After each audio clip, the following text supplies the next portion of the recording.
आज हम एक ऐसे टॉपिक पे बात कर रहे हैं लिम्फेटिक सिस्टम। देखें, मैं आपको ना एक आम तरीके से एक बात समझाता हूँ। वो ये है कि हार्ट से आर्टरीज जो हैं वो ऑक्सीजनेटेड ब्लड लेके जाती हैं different parts of the body में, जिसमें आपकी डिफरेंट पार्ट्स है, लेग्स हो गए, आर्म्स हो गए, हेड हो गया, पेट हो गया, पूरी बॉडी में वो ऑक्सीजनेटेड ब्लड लेके जाती है। और जो पेरिफेरल जितने भी पार्ट्स हैं इंसान के, उससे भी ऑक्सीजनेटेड ब्लड जिसमें कार्बन डाइऑक्साइड होती है वो वापस आता है। जितना किसी एक स्पेसिफिक एरिया में ब्लड जाता है और उसमें से ऑक्सीजन ग्लूकोज और बाकी जो प्लाज्मा है उस एरिया को मिलता है, उतनी क्वांटिटी वेन के जरिए वापस नहीं आती, थोड़ी आती है। बाकी जो फ्लूइड वहां पर रहता है वो एक और सिस्टम के जरिए वापस वेनस सिस्टम में आके हार्ट में आ जाता है, और वो जो अल्टरनेट सिस्टम होता है उसको लिम्फेटिक सिस्टम कहते हैं। लिम्फेटिक सिस्टम जो है ये कैरी करता है लिम्फ को, यानी जो लिम्फेटिक वेसल्स के अंदर फ्लूइड आएगा, जो चीज भी आएगी उसको लिम्फ कहते हैं। लिम्फ की डेफिनेशन ऊपर लिखी हुई है, a fluid that contain white cells that defend against germs. Vessels that carry lymph throughout our body, or they are different from blood vessels. Blood vessels से बिल्कुल different होते हैं। फिर उसके बाद lymph node क्या चीज है? Glands found throughout the lymph vessels. Along with your spleen, these nodes are where white blood cells fight infection. Lymph nodes आपके मुख्तलिफ पार्ट्स ऑफ द बॉडी में वहाँ पे स्टेशन होते हैं। वहाँ पर जो ही कोई जर्म्स आता है तो उसमें से लिम्फ नोड जो है वो उसको किल करते हैं। वहाँ पर white blood cells different types के होते हैं। नेक्स्ट, लिम्फेटिक सिस्टम ये बताया गया है कि it protects body against foreign material और it assist in circulation of body fluid. दूसरा जुमला आपने बहुत से सुना, it assist in circulation of body fluid between cells and blood streams and it transports dietary fats. इसमें जो डाइटरी फैट्स होती हैं ये फ्लो करती हैं, और जो स्पेसिफिक एरिया में जो फ्लूइड रह जाता है वो भी इसमें मूव करता है। मेनली इसमें आपने देखा कि वाइट ब्लड सेल्स, और वाइट ब्लड सेल्स का आपने देखा कि वो आगे जाके इसमें जिन जो मेन स्ट्रीम है ब्लड स्ट्रीम है उसमें जाते हैं। लिम्फ नोड्स जो होते हैं वो स्टेशन होते हैं मुख्तलिफ एरिया में, मिसाल के तौर पर आपके थ्रोट में हो गए, लंग्स में हो गए, एब्डोमेन में हो गए, और various parts of the body में आपको डिटेल बताते हैं कि कहाँ है। थोड़ा कोई ना कोई ऐसी स्लाइड आ जाएगी जिसमें कि लिम्फ नोड की डिस्ट्रीब्यूशन हमने दिखाई होगी। नेक्स्ट, ये जो है इसमें क्योंकि ये बहुत शॉर्ट हम आपको बता रहे हैं, इसकी डिटेल काफ़ी लंबी है, लेकिन इसमें आप याद रखें कि इस सिस्टम के अंदर एक तो ये नेटवर्क है वेसल्स का, जो कि पूरी बॉडी फुट से लेके हेड तक पूरी बॉडी के अंदर ये नेटवर्क वेसल्स का होता है, और ये वेसल्स जो है वो आके वेनस सिस्टम में ड्रेन करते हैं। ये जो वेसल्स का नेटवर्क है इसके मुख्तलिफ जगहों के ऊपर आपके लिम्फ नोड्स हैं, इसमें लिम्फेटिक टिश्यू होता है, और उसके अंदर आपके जो WBCs हैं, लिम्फोसाइट्स हैं, और दूसरे हैं वो बनते हैं। इसमें लिम्फ कहा गया है, लिम्फ फ्लूइड है जो कि लिम्फ वेसल्स में मूव करता है। फिर आपके टॉन्सल्स, स्प्लीन, थाइमस ग्लैंड जो कि बच्चों में छोटों में 1 साल तक होता है, और बोन मैरो, ये सारा जो आपको हमने बताया कि ये वाइट ब्लड सेल्स की प्रोडक्शन होती है, और वो ये जो है अगेंस्ट इन्फेक्शन काम करते हैं। तो tonsil, spleen, thymus glands, bone marrow, lymph nodes और जितने नोड्यूल्स हैं ये लिम्फेटिक सिस्टम के अंदर उसका हिस्सा है वेसल्स के नेटवर्क के साथ। नेक्स्ट,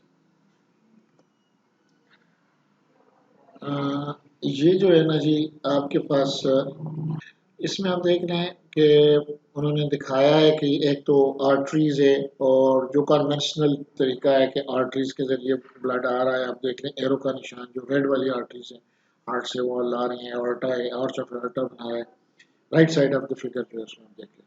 फिर जो एंड एरिया में आप देख लें कि वहाँ पर कैपिलरी का नेटवर्क है, आर्टरी और वीनस कैपिलरीज का नेटवर्क है, दोनों मिलके फिर ये वेना केवा के जरिए ऊपर जाती हैं, लेकिन उसके साथ बिल्कुल बाहर की तरफ जो है वो एक लिम्फेटिक सिस्टम उन्होंने बनाया है कि ये जो है लिम्फेटिक सिस्टम में से जो लिम्फ वेसल्स हैं वो भी वेना केवा में आके पुअर करते हैं।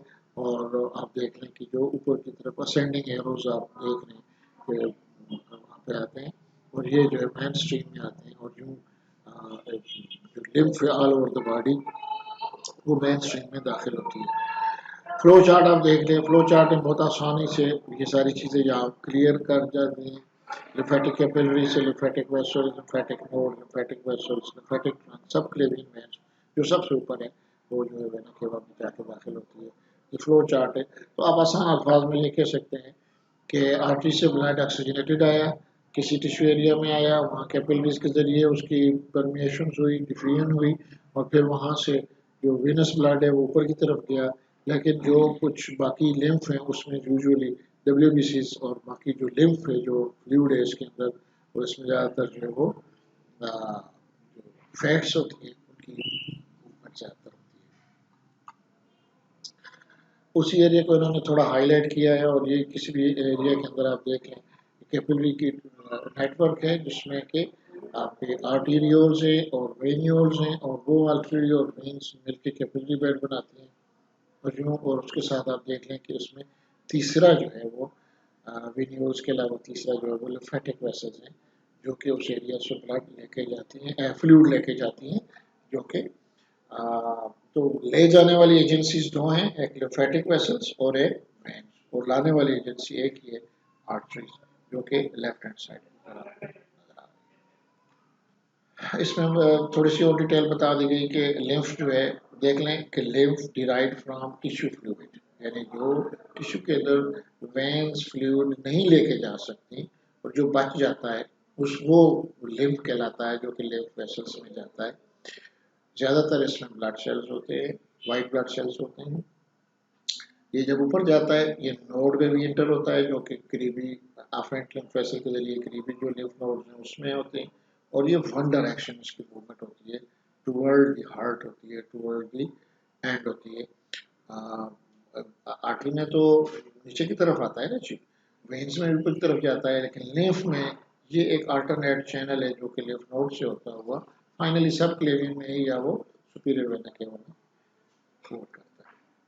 ये इसमें इन्होंने कट सेक्शन बताया लिम्फ का जिसमें के वेल्व्स हैं और ये देख लें आप वन डायरेक्शन में ही सिर्फ इसकी फ्लूइड की या लिम्फ की जो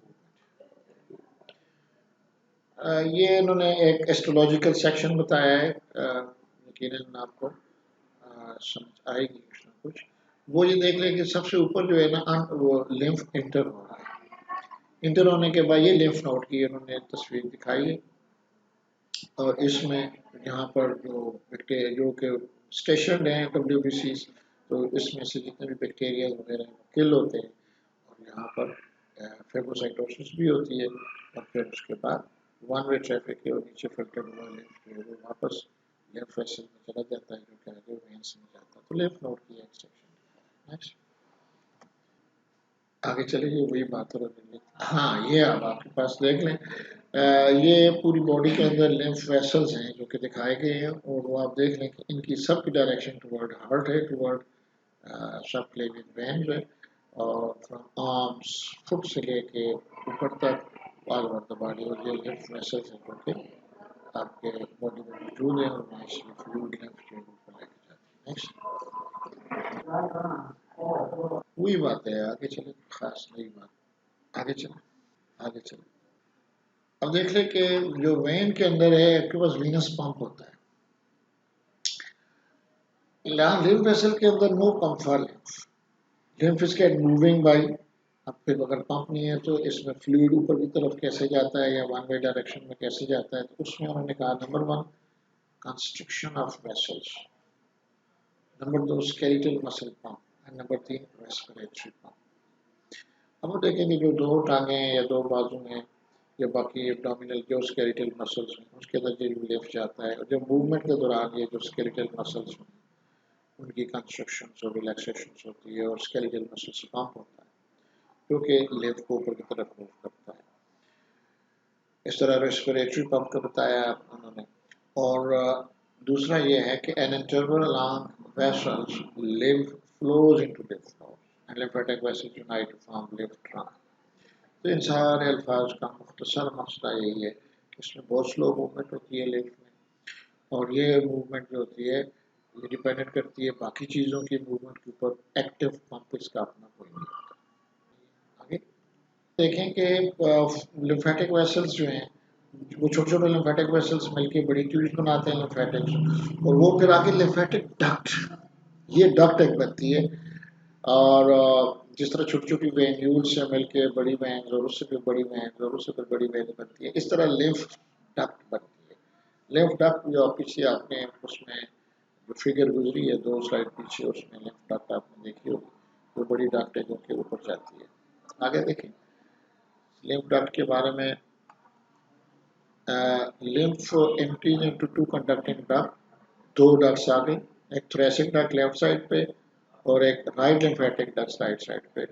और इन दोनों इन लेफ्ट और राइट जो लिम्फेटिक डक्ट्स हैं इससे ब्लड जो है वो इंटर करता है ब्लड स्ट्रीम में वाया, यानी जो राइट साइड की जितनी लिम्फ है वो लिम्फ डक्ट में जाती हैं राइट साइड में, और जो थोरेसिक डक्ट है वो गोया लेफ्ट लिम्फेटिक डक्ट है, left side of the body जो है, जो हाफ ऑफ द बॉडी उससे जो लिम्फेटिक्स हैं वो थोरेसिक डक्ट में जाती है, और ये दोनों फिर जाके लेफ्ट सब क्लेवियन में और राइट सब क्लेवियन करती हैं। यहाँ पर आप देख लें कि अगर आप गौर से देखें, और इसमें मैं आपको ठहर बता देता हूँ कि अगर आप राइट साइड देखें ऊपर, तो entrance of right lymphatic duct into right सब क्लेवियन वेन, या देखें कि सब क्लेवियन वेन जो है राइट साइड की उसके ऊपर राइट लिम्फेटिक डक्ट इंटर हो रही है। लेफ्ट साइड के ऊपर अगर आप देखें तो जो लेफ्ट है अपना डक्ट थोरेसिक डक्ट, वो आप देखें ना ये एओर्टा के साथ जंप होती हुई ऊपर जाके लेफ्ट साइड में जाती है।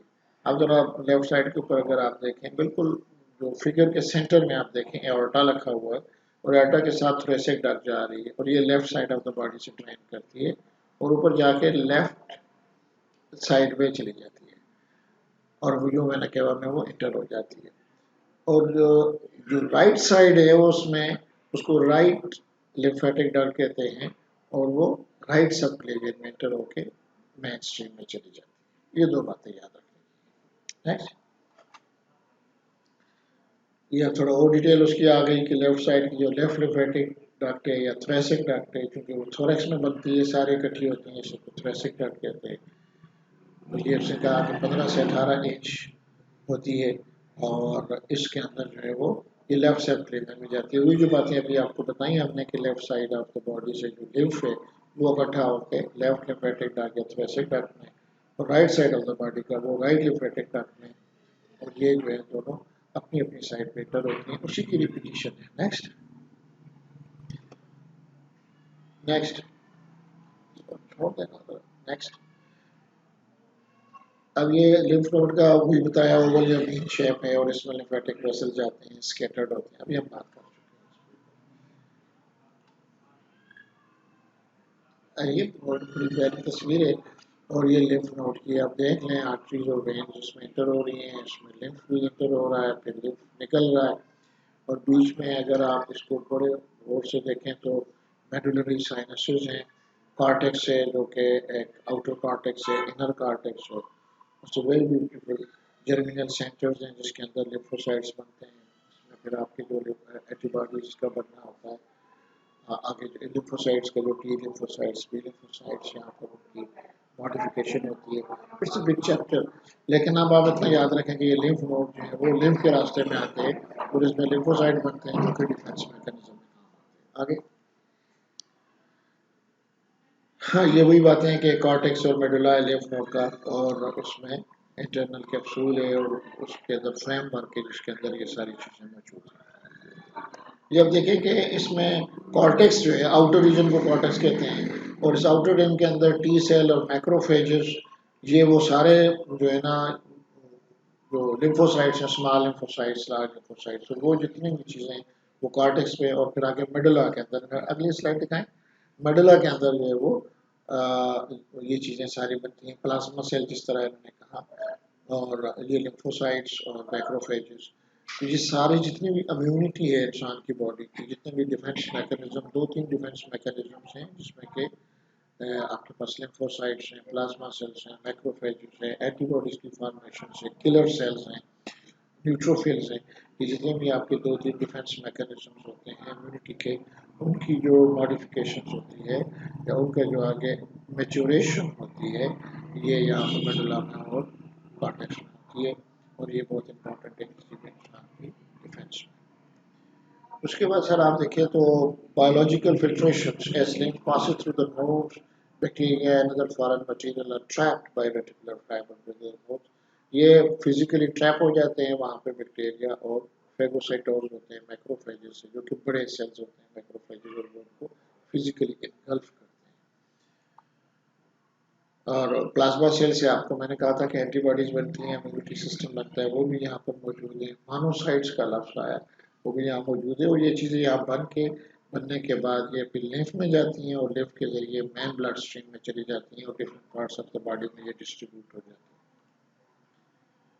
लिम्फ नोड का इन्होंने कहा कि आगे शायद तस्वीर आ जाए, ये आ गई तस्वीर, ये आप देख लें कि टॉन्सल्स वहाँ पे पड़े हैं। आप टॉन्सल्स आप देख लें कि ये दो तीन जगहों के ऊपर होते हैं। माउथ के अंदर जो है ना, ये टॉन्सल्स फेरेंजियल एरिया में होते हैं, और दूसरा सबलिंगुअल टॉन्सल्स होते हैं। तो ये जो टॉन्सल्स हैं बेसिकली यही कलेक्शन है लिम्फ नोड्स की, जहाँ पर कि ये टी सेल्स और प्लाज्मा सेल्स और मैक्रोफेजेस और लिम्फोसाइट्स हैं वो बनते हैं, और जो वो लोकली भी यहाँ पर जो भी आता है इंट्रैप करके उसको किल करते हैं, और ये सेल जो है मेच्योरेशन के बाद मेन ब्लड स्ट्रीम में जाके भी इन्फेक्शन को कंट्रोल करते हैं। थायमस जो होती है ये पहले 1 या 2 साल तक बहुत ज़्यादा एक्टिव होती है, इसमें बनता है, बाद में ये ख़त्म हो जाती है। नीचे जो ये जो लिम्फ नोड्स हैं और मुख्तलिफ पार्ट्स ऑफ द बॉडी में होते हैं, लेकिन इसके अलावा स्प्लीन है, अगर आप देख लें तो ये जो तिल्ली है जिसको कहते हैं, ये भी इनकी मेच्योरेशन में और प्रोडक्शंस में काम करती है। फिर उसके बाद आप जितना भी इंटेस्टाइन है, इंटेस्टाइन के अंदर आपका सब मिकोजा उसके दरमियान पेयर पेचेस बने होते हैं, वहाँ पर भी लिम्फोसाइट्स की मेच्योरेशन होती है और सेंसिटिविटी होती है, और ये भी एक बहुत बड़ा हब है इन लिम्फोसाइट्स को बनाने का, इंटेस्टाइन, और उससे फिर आगे जो लोकली भी और पूरी बॉडी के अंदर जो है वो इन्फेक्शन को डिफेंड किया जाता है, कंट्रोल किया जाता है। आगे चले, ये वही बताया कि जो मुख्तलिफ जगहों के ऊपर जो लिम्फ नोड्स होते हैं उनकी जितनी भी ड्रेनेज होती है, एक्सिलरी की ड्रेनेज ज़ाहिर आम की होगी, सर्वाइकल की सर वाली साइड से होगी, तो मुख्तलिफ एरिया में जो डिस्ट्रीब्यूशन है लिम्फ नोड्स की, जहाँ पर के लिम्फ आके ठहरती हैं, एफरेंट लिम्फ्स आती हैं, उनकी बताए गए हैं। ये आप पहले गुजर चुके हैं, अगर आप देखें ये भी गुजर चुकी है। मोइनल है, मेजेंटेरिक है, जो कि पेट के अंदर जितनी भी इन्फेक्शन होती हैं मेजेंटेरिक के अंदर, वहाँ पर ये लिम्फ नोड मौजूद होते हैं, मेजेंटेरिक लिम्फ नोड उनको कहते हैं।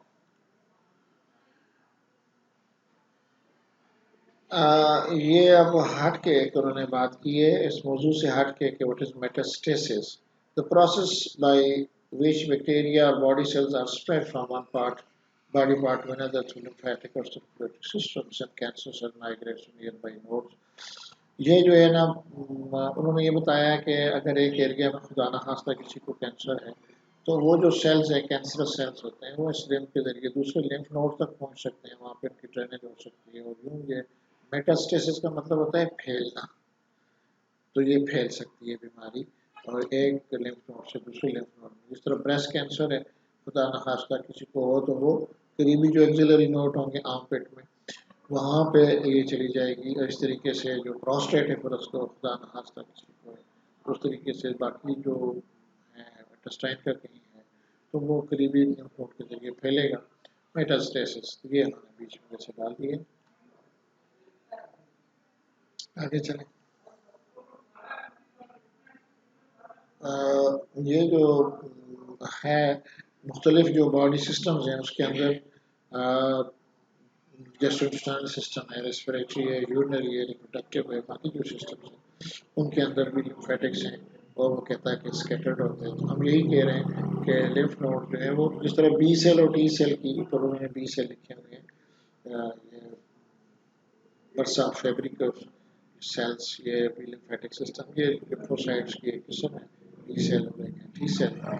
तो ये मुख्तलिफ सिस्टम्स के अंदर होते हैं। तो हम यही कहते हैं कि पूरी बॉडी के अंदर लिम्फ वेसल्स मौजूद हैं, पूरी बॉडी के अंदर लिम्फ नोड जगह जगह पर स्कैटर्ड हैं, और करीबी जो उसकी ऑर्गन्स होते हैं वो उसमें ट्रेन करते हैं। और बाद सिस्टम ऐसे हैं जिस तरह हमने यहाँ GIT बताया, थ्रू आउट द GIT जो सब ने बोला है उसमें लिम्फेटिक सिस्टम मौजूद है। रेस्पिरेटरी सिस्टम के अंदर भी, यूरिनरी रिप्रोडक्टिव सिस्टम के अंदर भी ये चीज़ मौजूद है। तो लोकली भी वो वहाँ पे इन्फेक्शन को कंट्रोल करेंगे, मैच्योरेशन ऑफ द सेल्स करेंगे, और डिस्टेंटली भी वो जनरल बॉडी जनरल सर्कुलेशन है उसको सेल्स करेंगे।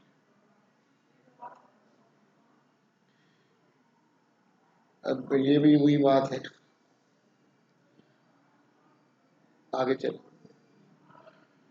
अब ये टॉन्सिल्स के बारे में दो तीन बातें, उसी की मैंने कहा दो तीन किस्म के टॉन्सिल्स होते हैं। एक है nasopharyngeal tonsils, palatine tonsil, lingual tonsils. यानी टॉन्सिल्स वो वाले जो जुबान के नीचे भी, टॉन्सिल क्या है? Tonsil is the aggregation of the lymph node, और ये लिम्फेटिक जो टिश्यू है उसकी एग्रीगेशन है, कट है। तो जुबान के नीचे भी टॉन्सिल होते हैं, और दूसरे जो है पीछे गले में भी टॉन्सिल होते हैं, और इसके अलावा पैलेटाइन भी, जो पैलेटाइन बोन है उसके पास भी टॉन्सिल होते हैं। और ये यहाँ पर जो जितना भी एरिया है माउथ का, इसमें ये टॉन्सिल्स प्रोटेक्ट करते हैं उनको किसी भी इन्वेडर से, इन्फेक्शन से। ये उन्होंने तस्वीर दिखा दी है पैलेटाइन टॉन्सिल्स की, और ये लिंगुअल टॉन्सिल्स की और फेरेंजियल टॉन्सिल की। इतनी अच्छी तस्वीर नहीं है, लेकिन फिर भी उन्होंने कोशिश की है। ये उन्होंने बता दिया कि कहाँ होते हैं। जो नेज़ोफेरेंजियल टॉन्सिल्स हैं इसको एडिनॉइड भी कहते हैं। बच्चों में ज़्यादातर ये बढ़ जाते हैं गला ख़राब होने की वजह से, और ये बिल्कुल नाक के पीछे होते हैं, पोस्टीरियर वाला तो फेरिंक्स में होते हैं। इससे स्नोरिंग होती है, रात को नींद बच्चा नहीं सो सकता, खराटे पड़ता है, फिर गला ख़राब रहता है। तो ये एडिनॉइड्स जो हैं वो यूजुअली इसका इनको जो है ना नेज़ोफेरेंजियल टॉन्सिल को एडिनॉइड्स है। पैलेटाइन टॉन्सिल, जो आदमी मुंह खोलता है और सामने जो लिम्फ नोड नजर आता है इसको आप पैलेटाइन टॉन्सिल कहते हैं। और ये जो पैलेटाइन टॉन्सिल्स हैं, फिर उसके बाद जुबान के नीचे जो है उसको लिंगुअल टॉन्सिल कहते हैं। ये रिपीटिशन ही है, बार बार वही चीज दिखा रहा है। स्प्लीन अभी हमने बात करी, आगे। अच्छा, ये जो है ना उन्होंने कट सेक्शन बताया है स्प्लीन का, इसको भी समझ लें। इसमें आप देख लें कि स्प्लीनिक आर्टरी जा रही है, स्प्लीनिक वेन आ रही है। स्प्लीन के अंदर 2 से 3 लीटर तक ब्लड जो है ना वो इकट्ठा कर सकती है। इसमें वाइट और रेड पल्प होता है, और इसके अंदर जो ब्लड जाता है तो इसमें भी यहाँ पर फेगोसाइट्स और वो मौजूद होते हैं। तो जो डेड सेल्स हैं या डेड टिश्यूज हैं उनको ये इन्गल्फ करते हैं, और इसके अलावा ये मैच्योरेशन होती है यहाँ पर भी ब्लड सेल्स की।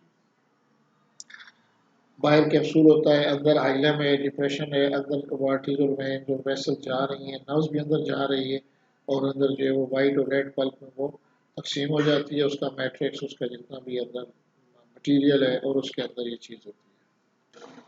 तो स्ट्रक्चर ऑफ द स्प्लीन के अंदर जो है ये ट्रेबुकुलीज है, आपने देख लिया कि उसका पल्प है, और वो वाइट और रेड में डिवाइड होता है, और वाइट और रेड के अंदर ये सारे टिश्यूज होते हैं ना। लिम्फेटिक टिश्यूज हैं जिसके जो कि सेंट्रल आर्टरीज के, यहाँ पर देखें इट वाइट पल्प किसका होता है? लिम्फेटिक टिश्यूज का। रेड पल्प दिखाएं जरा, आगे चले। रेड पल्प जो होता है ये venous sinuses filled with red यानी ब्लड, और इसके अंदर भी ब्लड सेल्स और मैक्रोफेजेस, लिम्फोसाइट्स, ये सारे टिश्यू होते हैं। तो रेड और वाइट,